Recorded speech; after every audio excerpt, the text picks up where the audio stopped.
ഇന്ന് മഴയൊന്ന് മാറിയപ്പോൾ ഒന്ന് പുറത്തേക്ക് ഇറങ്ങിയതാണ് കേട്ടോ. അപ്പോൾ ഇപ്പം രാവിലെ സമയം ഒരു 10-11 മണിയായിട്ടുണ്ട്. അപ്പം ഈ പുളി ഉപയോഗിച്ചിട്ടാണ് ഉച്ചയൂണിനുള്ള കറി റെഡിയാക്കണത്. നിങ്ങൾക്കൊക്കെ അറിയുമോയെന്നറിയില്ല. പുളി ഉപയോഗിച്ച് മുളകുറുത്ത പുളിയാണ് ഉണ്ടാക്കണത്. പാലക്കാടുകാരുടെ ഒരു ഫേവറേറ്റ് ഐറ്റമാണ് കേട്ടോ മുളകുറുത്ത പുളി. പണ്ടൊക്കെ മിക്ക വീടുകളിലും ഇങ്ങനെ മുളകുറുത്ത പുളിയാണ് ചോറിനൊക്കെ കറിയായിട്ട് വെക്കുക. ഇതിന് കഷ്ണമൊന്നും വേണ്ട, കുറച്ച് പുളി മതി.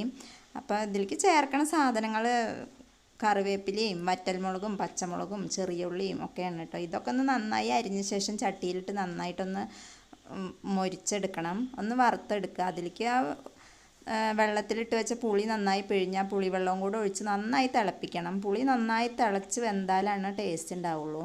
അതിലേക്ക് ആവശ്യത്തിന് ഉപ്പും ചേർത്ത് 2 കറിവേപ്പിലയും കൂടെ ഇട്ട് കൊടുത്തപ്പോൾ മുളകുറുത്ത പുളി റെഡി ആയിട്ടുണ്ട്. അപ്പം ഇന്നത്തെ നാടൻ ഉച്ചയൂണ് റെഡിയായി. ചോറും കോവയ്ക്ക മെഴുക്ക് പുരട്ടിയും ഉണക്കമീൻ വറുത്തതും അച്ചാറും ഒക്കെ കൂട്ടി മുളകുറുത്തപ്പുളിയും ഒഴിച്ചിട്ടാണ് കേട്ടോ ഇന്നത്തെ ഉച്ചയൂണ്.